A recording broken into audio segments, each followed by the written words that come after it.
thank you both for being here. This is obviously the most comprehensive book we've seen on Whitey. We've had him pictured in movies like The Departed, right?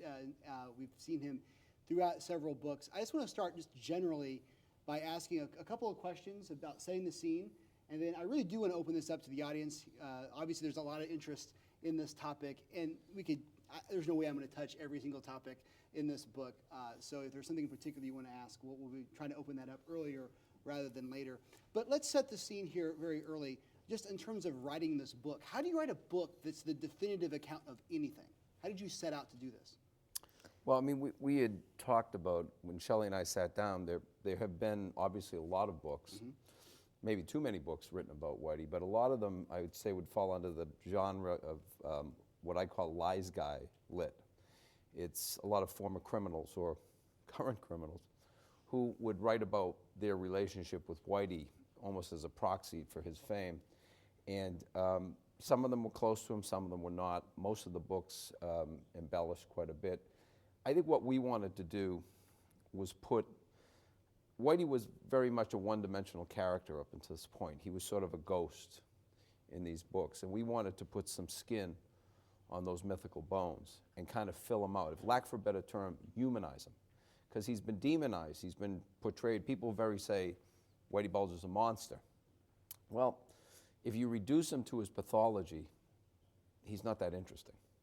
And we knew that he was more interesting than he had been portrayed. So what we wanted to do was to tell him in full, from the beginning of his life to where he is right now, sitting in the cell, writing furiously, trying to rewrite the narrative.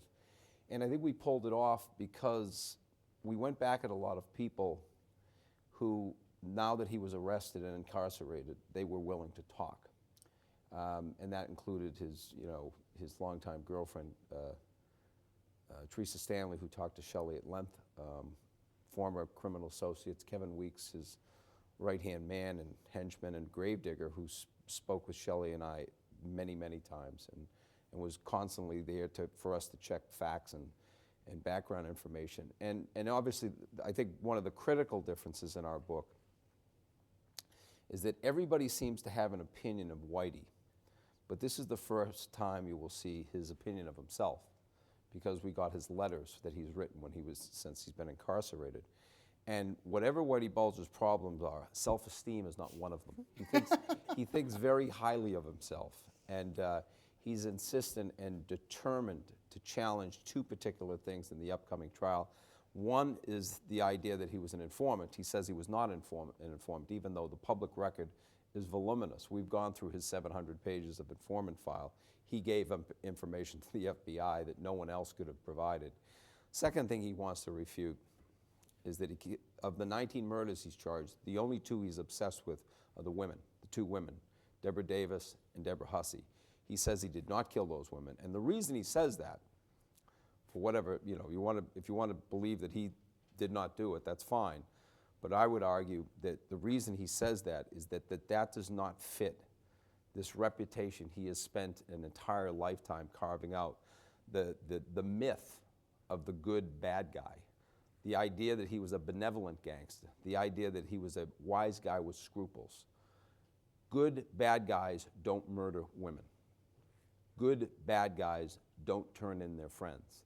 But in fact, the record is pretty overwhelming that he did both of those things. But how do you set out to do a book like this? Do you just begin to create webs of his worlds and his early life and all of his associates?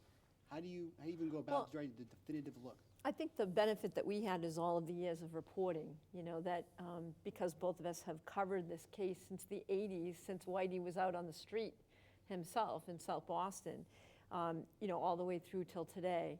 And the Globe, had sent me all over the place looking for him while he was on the run. I mean, I spent time sort of reconstructing where he had been.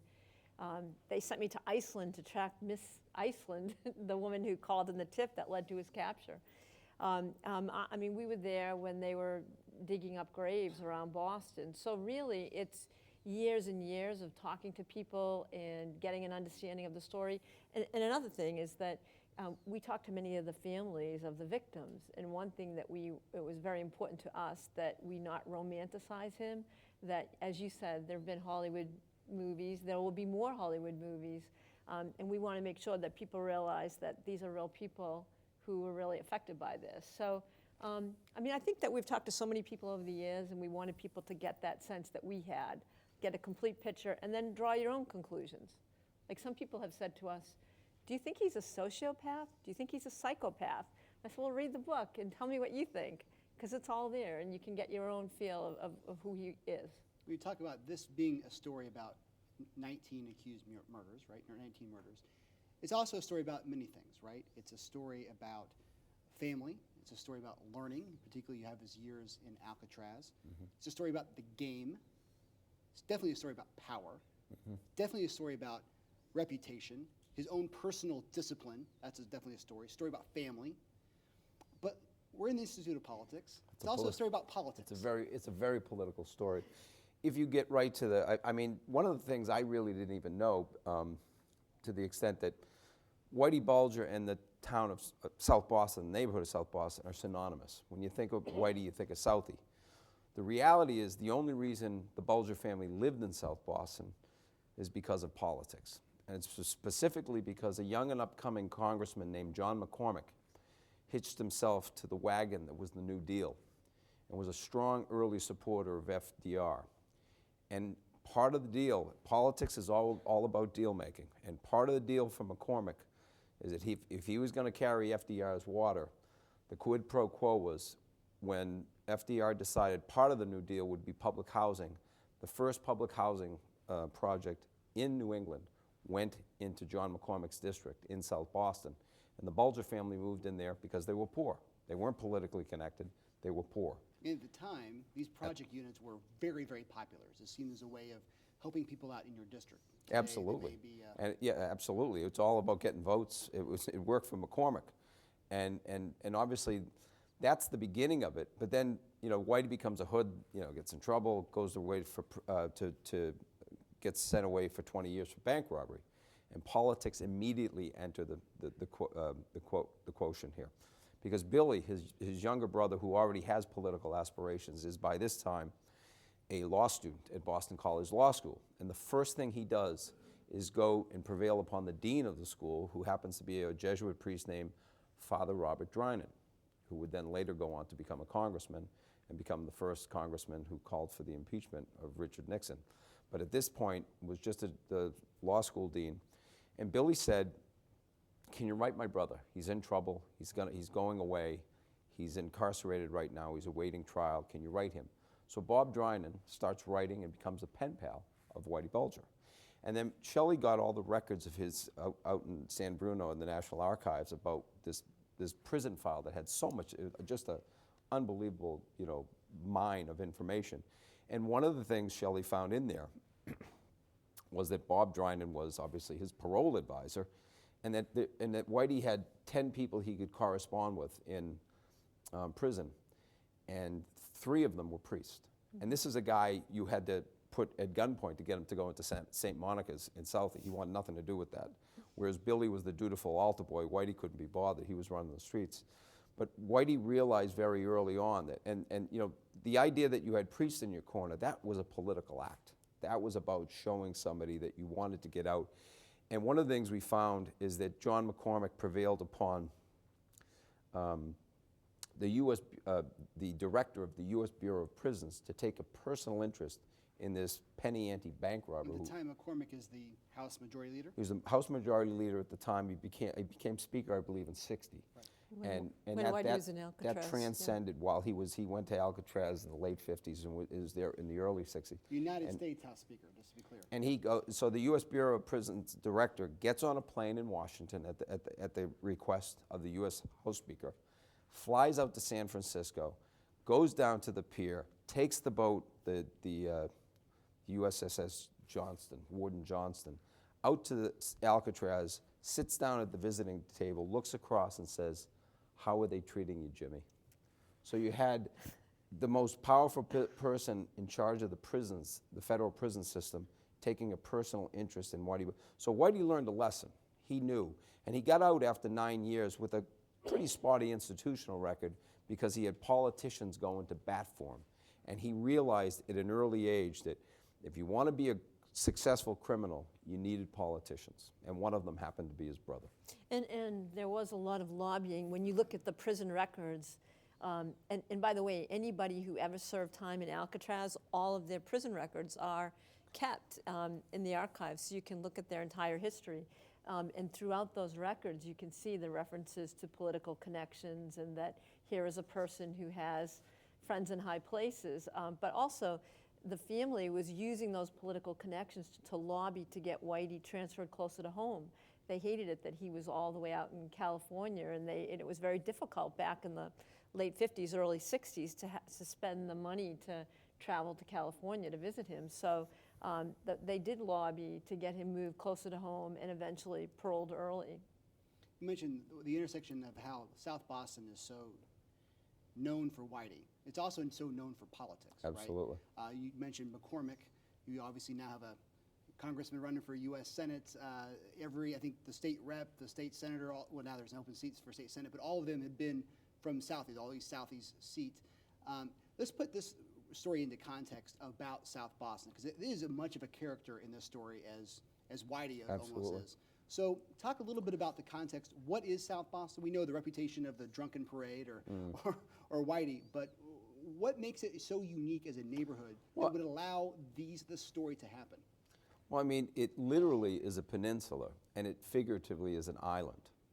It sees itself, and I can speak with a little authority, my entire maternal side is from there. My grandparents got off the boat from Galway and went right to South Boston, got married at St. Peter's and Paul's Church in 1909. So that's how far my family goes back there. And while I was born there, but grew up in Malden, but spent a lot of my time there, and so speak with both fondness but also some detachment about the place. You know what American exceptionalism, there's Southie exceptionalism. People in Southie think and believe truly that they live in the best section of Boston. And if you go there and you see the beaches and you see the parks and you see that it is a tremendous place to live. I lived there, my wife and I lived there for more than 10 years. We loved it there. And, but the other thing about Southie is a lot of what's good for it derives from political power. By the 1970s, South Boston had 6% of the city's population. It had 20% of the public housing stock. That's no accident. And you know, and the Bulgers were obviously beneficiaries of that. And then Billy Bulger obviously he learned at the feet of guys like Johnny Powers and Jimmy Condon. And these were classic patronage politics that if you got loyalty by bringing bacon home, by getting jobs. And that was not considered a bad thing. I mean, Billy Bulger's political hero was James Michael Curley. And James Michael Curley became a famous politician by actually taking the civil service exam for a couple of Irish immigrants who wanted to become postmen. And the Yankee Brahmins were, oh my God, I can't believe he did this, you know? And all the ethnics would go, what a great guy. And that was the divide in Boston there. And then when you get the longest serving mayor before. Absolutely. Yeah. You know, he served, he served a term as mayor, he served a term as state rep, he served a term as congressman, he served a term as governor, and he served a term in penitentiary, in the federal penitentiary. But in Southie, it's funny because when I was actually surprised when Shelley and I looked at the demographics, everybody thinks of Southie as very Irish. And it statistically it's not. Charlestown's far more Irish, West Roxbury's more Irish, Jamaica Plain is more Irish. But the difference about Southie is that it was Irish in ethos, so that Armenians, Albanians, Poles, Germans, they grew up in this Irish ethos. Kids in the public schools, German kids, were forced to learn Irish songs. And you know, the symbol of the neighborhood is this leprechaun in a belligerent, you know, pugilistic pose. And so there's an Irish ethos that runs through the thing, and because of the Irish ethos, there's an overweening sense of loyalty, the importance of it, and that you are loyal to your family, you are loyal to your neighbors, you are loyal to your neighborhood. And if you break that loyalty, you are persona non grata. And so Whitey turned that on his head. There's nothing worse in the Irish consciousness than being an informer. And yet, he became an informer, And what he did was just engage in sophistry. When he made the deal with John Conley, his friend, somebody who grew up in the neighborhood with him, the FBI agent, he said, okay, I'll work with you, but I'm no informer. I'm a consultant. An analyst. I'm an analyst. I'm a liaison. He had every word for it except what he really was, and that was he was an informer, because that went against the ethos of South Boston, which in itself is a very Irish ethos.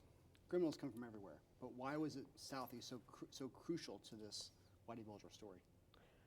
Well, Kevin and I have talked about this, and we think that this probably could not happen anywhere but South Boston. I mean, maybe Hell's Kitchen in New York City, but we think this is a very Southie story, and part of it is the loyalty that you have. You know, John Conley, the FBI agent who grows up in the same housing project as the Bulgers. He takes the same path that Billy does. Billy becomes his mentor.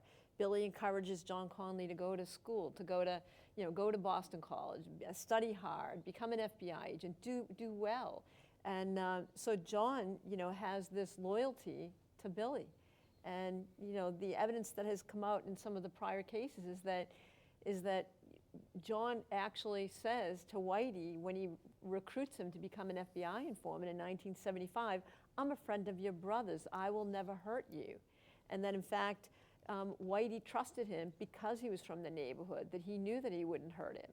And so they formed this pact that really could only happen because of that loyalty and that relationship. And that, the evidence is that John Conley put his loyalty to neighborhood and friends over his loyalty to the FBI. And then that becomes this, the whole thing erupts later into this terrible scandal. But at that point in time, it's two guys from the neighborhood sitting in a car saying, don't worry, I'll take care of you. And the other political part of this is that, when Bobby Kennedy, launched this war on organized crime, the FBI's national mandate became to take down the mafia, La Cosa Nostra. That was the national strategy. And they never took into account regional differences.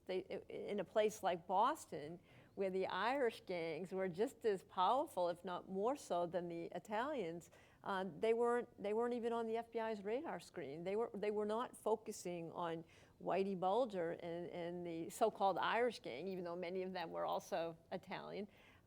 They were looking at the mafia, and so that's why John Conley was able to justify this use of Whitey Bulger as an informant. Oh, he's helping us take out the Italians, the mafia. Which wasn't true. So let's talk about this. So what year does he get out of Alcatraz?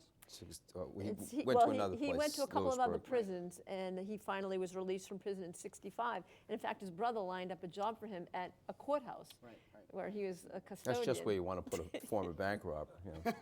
Give him the keys to the building. So let's talk about the chessboard here, okay? Because this was so amazing. You talk about the timing of all these other things that are happening. So let's talk about the chessboard. We have the Winter Hill Gang. We have the FBI trying to pick winners and losers. And then we have Whitey, who seems, you argue in the book, perfectly timed. Oh, timing's everything. So let's talk about what does the world look like, and then how does he climb? Well, when Whitey, his incarceration was fortuitous for him, because while he's away, the worst gang war in the history of Boston underworld erupts in the early 60s, and it involved Irish gangsters, and you may find this shocking, but it started over booze and women. So it goes on. Whitey's locked up, and by the time he emerges, there are at least 60 men dead, and many other people put in prison as a result of this. This is largely a Charlestown and Winter Hill Gang thing. Charlestown was the McLaughlin gang, and Winter Hill was based in Somerville, and the FBI played God, and they said, we decide you're going to win. They decided Winter Hill was going to win, and this is how corrupt and how insidious it was. Stevie Flemmi, who later became Whitey's partner, was part of the McLaughlin group, and was working as an informant for the FBI. They said, you need to move over to this gang, because this gang's going to win, because we say they're going to win. Because the FBI agents were getting people murdered back then. That's the other thing we really challenged, the sort of Justice Department narrative here, that this is about one corrupt agent, John Conley, and his corrupt supervisor, John Morris. No, no, no. This is institutional corruption at its highest. The FBI was corrupt from the very beginning of its war against the mafia, because whatever Bobby Kennedy's motives were, or what he wanted to accomplish, J. Edgar Hoover and the most senior people in the Bureau were prepared to do those kind of things to achieve a national strategy, a national policy. And that meant that you could play God and decide who wins in these gang wars. And so when Whitey comes out in '65, it's sort of like a barren battlefield, and he just marches to the front. And he gets himself aligned with a group called the Collins. They were the established gang in South Boston. They ran the numbers. They put money on the street as loan sharks. And it was a very lucrative business in a blue-collar town like Southie, where all the factory workers at Gillette, the longshoremen, everybody played the number. Everybody in my family played the number, I know that. And as a little kid, I used to have to go down and get the Record American, because on the front of the Record American, the 9 o'clock edition, my mother would go down and get the record. And the number from Hialeah was printed in the top, and that's what the number was. Everybody played the number. And so all that money, so Whitey became an enforcer for the Collins, but then there was a much smaller internecine battle, a gang war in Southie, and that involved this upstart group called the Mullins, who hung around a square named after a World War I veteran, James or John Mullen. And they came back. These guys all had done time in Vietnam, and they came back, and they weren't going to listen and get in line for anybody. And so they go to war with the established gang, and they're actually winning. And here's where Whitey shows real genius. Whitey's side is losing, and he sues for peace. But he doesn't go to Mullins. He goes to Howie Winter, the head of the Winter Hill Gang. And Howie cooperated with our book and talked to us about it. And Howie talked about how charismatic this guy was. Whitey was very charismatic, and he talked a good game, and They're very different people. Absolutely. As Howie said, Howie would rather have a beer with the Mullins, but he knew that Jimmy, as he called Whitey, Jimmy would make me more money. So he makes him the titular leader. And the Mullins guys go, wait a minute, what's happened here? And so Whitey was able to then become, now he's the leader, not only is the leader of the South Boston faction, he was made a full-fledged member of one of only 6 of the Winter Hill Gang, and he teams up with Stevie Flemmi, and then very quickly the FBI puts them together, and so they have a tag team of 2 informants. Well, the other thing that Howie Winter liked was he was very impressed that Whitey had served time in Alcatraz, because Alcatraz was the first maximum security federal prison in the country. It was for the worst of the worst, the incorrigibles, they called it. And Whitey was very proud of his Alcatraz service, like many people. You talk about this basically being Harvard. Right, it's like in that milieu, it's like, wow, you went to Stanford? An alum, of Alcatraz, and it was a club that they were quite proud of. Even today, as he sits in the Plymouth County Jail and writes to one of his former Alcatraz inmate friends, he signs with his Alcatraz number, his little, AZ 1428, I think it is. There's so many people who are climbing through this, whether it's politics, as you have a climber, or here in this field of organized crime. How does he get to the next level beyond that? Oh, that's the FBI. The FBI pushed him into that next level. And as soon as he makes the deal with Conley, we set up a scene as he realized that it was like he was given a gold card. And what he immediately sets out to do is to kill Tommy King. Tommy King was a member of the Mullins who Whitey always believed would come back to haunt him. In fact, we have a scene in the book in where Tommy King says when Whitey's made the leader of the South Boston gang, he says, we should have killed him. We should have killed him. So Whitey decides, I'm going to take out Tommy King. And the way he goes about it is ingenious. He invites Tommy to be part of a hit crew, taking out a guy named Suitcase Fiddler. And so they arrange this pickup, and Stevie Flemmi hands out the hit guns. So everybody gets a gun. He gives Johnny Martirano a gun. He gives Whitey a gun. He hands a gun to Tommy King. Tommy King was not a member of Mensa, and he did not figure out that the gun that was handed to him contained blanks. So they're driving to the hit, or the supposed hit, and Tommy raps on his, he brags about how he had a bulletproof vest on. And actually that might have come in handy had he put it around his head, because John Martirano leaned forward from the back, shot him in the head, they propped him up, and they drove to, they were going to a secret burial ground to bury him in the marshes on the Quincy side on the Ponset River Bridge. But on the way there, Johnny Martirano realized, oh my God, I forgot to put that bet down on the horse. So he goes, can you pull over, Jimmy? So Bulger pulls over in the Dunkin' Donuts right when you go out to Squantum. And Johnny gets out and, wait, come on, hurry up. And he's placing a bet, and Tommy King's like this in the front of the car. So they bury Tommy King, and then they go down, and they leave his car at a nightclub at the other side of the Neponset River Bridge, and then they go into South Boston, and they kill another Mullins, a guy named Buddy Leonard. And then, so you got a body, Tommy King's buried, no one can find. Buddy Leonard's left in the car, and then the next day, or 2 days later, Whitey Bulger meets with his FBI handler, John Conley, and says, I know who killed Tommy King. I know who killed Buddy Leonard. And John says, who? Tommy King. So then the story's out there. This is disseminated to the Boston police. They're looking for Tommy King for killing Buddy Leonard, even though Tommy King's secretly buried. And then few weeks later, Bulger realizes that story's not going to hold water. So then he says, I just found out that the Mullins are going to kill Tommy King, and he took off. He's out of town. He's never coming back. And then Whitey really thought about the story and said, oh, that's not going to last because they'll always look for him. So then he comes back, and the third version of the story is that the Mullins killed Tommy King and buried him. You'll never find him. So Whitey realized within the first 2 months of being an informant that this deal with the FBI meant he could not only do what he wanted, he could actually send law enforcement, legitimate law enforcement, in false directions. He could cover his tracks and use the FBI as his cover. We go through the 70s. Busing happens. People watching this scene in South Boston think it's about racism, but it's not, right? It's about Southie tribalism. There's some racism. Some racism. Quite a bit of but there's racism. about Southie tribalism also, and these pointy-headed judges telling us where we can send our kids. Whitey gets pissed off, doesn't he? He gets pretty upset, and what does he do?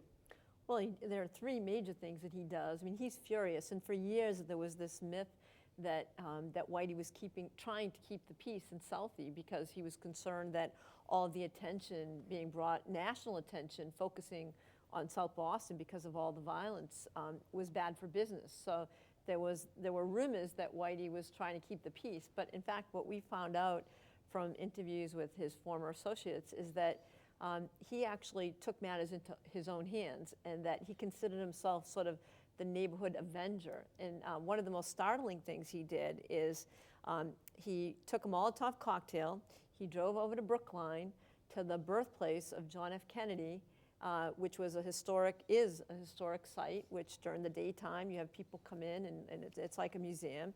And at nighttime, he went over there, and he was very upset that Ted Kennedy was a big supporter of desegregation, school desegregation. And so he spray paints on the sidewalk. And Arthur Garrity, the judge, and he was Kennedy appointment. Kennedy's was patron. Exactly. Arthur Garrity had been a Kennedy patron. He was appointed to the bench, actually with the support of Ted Kennedy. And so he goes over there and spray paints on the sidewalk, busts Teddy, and throws a Molotov cocktail into the house, and there's a significant amount of damage. He also knew that it would be a mistake to strike at Arthur Garrity, the judge, because he was facing many death threats. He had deputy marshals guarding his house. So he goes to a school in Garrity's neighborhood, an elementary school, and throws a Molotov cocktail into the school and calls the fire department and says, hey, if we have to bus our kids, you're going to have to bus your kids too. He was very proud of this. I mean, it was sort of known around South Boston that he had been involved, and it goes back to that neighborhood.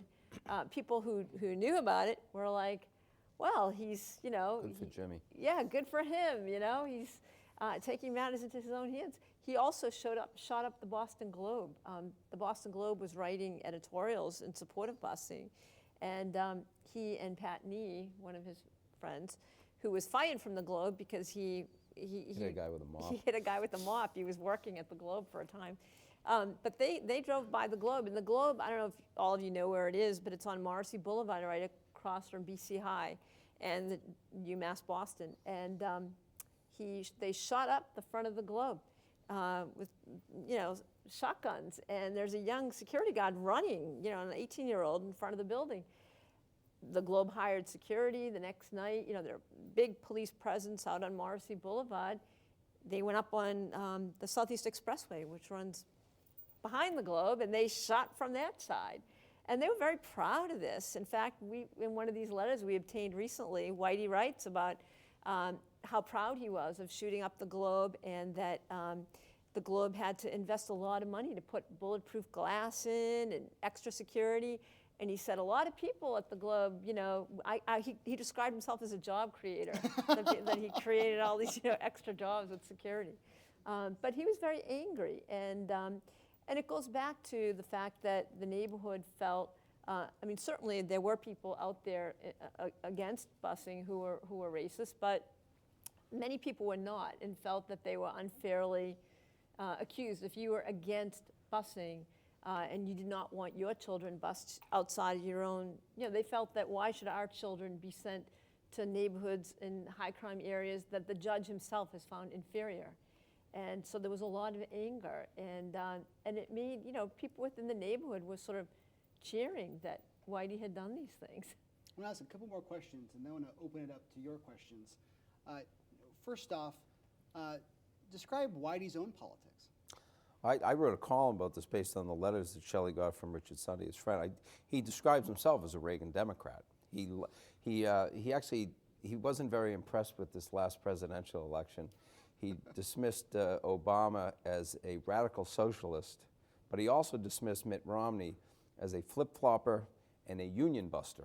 And that would go back to him growing up in a sort of an old blue-collar Democratic household, where his father was a big fan of James Michael Curley. But Whitey, and Whitey actually, it's very similar in Southie, particularly after busing. People that would describe themselves as Democrats actually leaned very right, and particularly on social issues, whether it's abortion, integration, gay rights. They would not be with the national Democratic platform, and they would have their own sort of version of what a lunch pail, blue collar Democrat, and that's where he would see himself.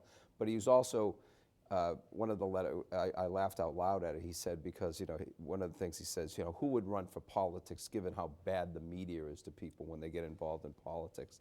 And I said, last time I checked, nobody in my business has murdered anyone. What did you make of his political outlook? Well, Kevin said at the beginning that one thing that you see from these letters is what a very high opinion Whitey has of himself. And the thing that really struck me is, you know, we've seen him through the eyes of, you know, witnesses that have testified at numerous criminal and civil proceedings. And I was struck by how he sees himself in a completely different light. That he in fact, when we talk in the book about the women, you know, he spent 16 years on the run with Catherine Gregg, and he's irate at the government for pushing for a stiff sentence for her. She's now serving 8 years in prison for helping him evade capture for all those years. And Whitey describes them as this, you know, cold, heartless government. How dare they put her in prison for 8 years, you know, that they should give her a medal because she's done what no law enforcement agency could ever do, and that is keep me crime-free for 16 years. So, and he also writes about, he's very proud. It's funny because, you know, he seems to have really compartmentalized his life. And he did serve time in the Air Force as a young man, and he went AWOL while he was in the Air Force, but still received an honorable discharge. And he's very proud. He never, you know, served in battle and combat, but he's very proud of his military service. And he writes about how he's donated money to, Korean War Memorial in South Boston, Vietnam Memorial. Very proud of that, and very, very opinionated about the government, and very critical. He wishes we spent more money in our space program. He feels the Russians are getting ahead of us. I mean, so he has a lot of opinions, and it's interesting to see him. And also, one of the things in Right. the letters that jumped out at me is this. He loves to talk about how well-read he is, and he is well-read. Certainly for a criminal, he's extremely well-read. But he said at one point, he describes that how he has to refute the idea that he was an informant and he couldn't say anything while he was on the run and all that stuff. And he just said that is my Gordian knot. Ugh. And he also suggests that he described himself as, he says, I feel like Philip Nolan. Philip Nolan was the protagonist in the classic Edward Everett Hale short story about a man without a country. And that's how Whitey sees himself. And he sees himself in grandiose literary terms. And whereas he sees himself as Philip Nolan, who's sort of a somewhat ambiguously courageous or noble figure, I would suggest he's more like a different Nolan, and that would be Gippo Nolan, who's the protagonist of the great Liam O'Flaherty short story called The Informer. I got to ask before we get to the questions. You can go start lining up. You have 2 microphones in the back there if you have a question. How is he on the lam so long? Well, I mean, in the beginning, Kevin and I have talked about this, is that you can't find anybody if you're not looking for them. Yeah. And in the very beginning, this case was really mishandled, by the FBI. They assigned the manhunt to the FBI's organized crime squad in Boston, which is the same squad that he had corrupted. I mean, there's been evidence of him paying off, FBI agents assigned to that squad. So it made absolutely no sense at that point in time for that to be the squad that was looking for him. It wasn't until in 1997 when Judge Wolf had forced the FBI to concede publicly that both Bulger and Fleming were longtime FBI informants. It wasn't until then that the FBI called in outside agencies to join a task force and actually look for him. And I think that there were a lot of mistakes made in those first 2 years where that was the critical time. That's when Whitey was calling home. That's when we know now that he was in contact with his brothers during that time. That we know that Kathy was in touch with her sister. And we also know that when he first went on the run, he went on the run with his longtime girlfriend, Teresa Stanley, who he had lived with for 30 years. And after, about a month on the run, she said, I'm not going to live like this. Take me home. He took her home, dropped her off, picked up the other one, and off he went. And it took the FBI more than a year. They knew that she had been with him initially. It took them more than a year to approach her, to even attempt to question her. And when they finally did, and they convinced her that her life could be in danger because she knew Whitey had this one solid alias that he had, it was a man from Woburn, Massachusetts, who he took this other man's identity back in the 70s. And then he managed to have his photo with this guy's information on a driver's license, converted it to a New York driver's license. So he had this great ID. So when they finally approached Teresa, the FBI, she told them, oh, he's using the name Tom Baxter from Selden, New York. And they came very, very close to catching him, except Teresa had felt bad about what she had done. And again, the FBI didn't move really quickly enough on her information. And Teresa felt bad and told Whitey's closest associate, Kevin Weeks, I told them everything. I wish I didn't do that. I don't want to be the one that, that makes him get caught. And they warned Whitey, and they literally just missed him in Louisiana. So there were a lot of mistakes made early on. As for why 16 years, I have to say, I do think there were honest efforts to get him. There were really good agents that were trying from, both FBI, state police, DEA. But in the end, I was absolutely stunned that he could be in one place for 15 years. To find out that for 15 years, they were living in the same apartment 2 blocks from the beach in Santa Monica, that just blew me away. And I went out there and interviewed a lot of the neighbors, but I thought that was pretty stunning. And the families, where are they on this? The families? You mean the victims? Yeah, are they upset that no one's telling their story? Well, Usually in clearly, this book, they want the trial to come.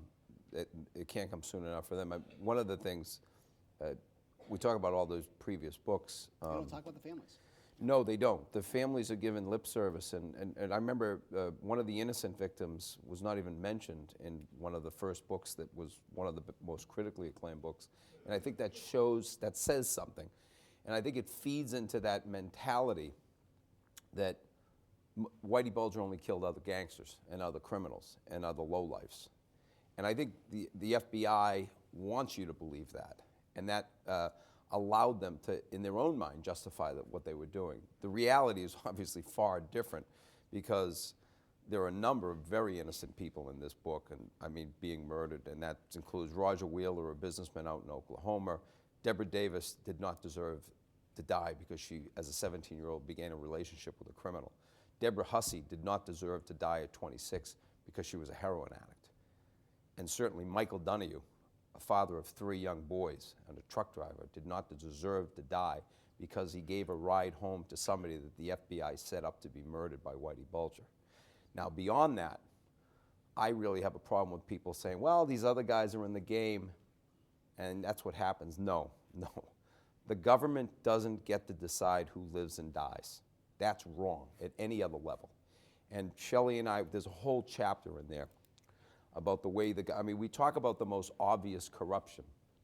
The FBI getting people killed, the FBI thwarting legitimate, honest police officers from taking down Bulger and Flemmi for murders in the 80s. That's obvious corruption. But what continues to this day, and we try to get at it in this book, is a different form of corruption. And that corruption is our Justice Department denying justice to these families and fighting them, saying one thing in the criminal court, oh yeah, John Conley got all these people, and then killed, and the FBI did all these wrong things. And then when the families sue them in civil court, looking for not just money, but for accountability and an admission from the government they did wrong, then the government changes everything. And then the government smears the victims, and they insult you and me by doing this. Now, Reggie Lindsay, a very good judge, gave them an out many years ago.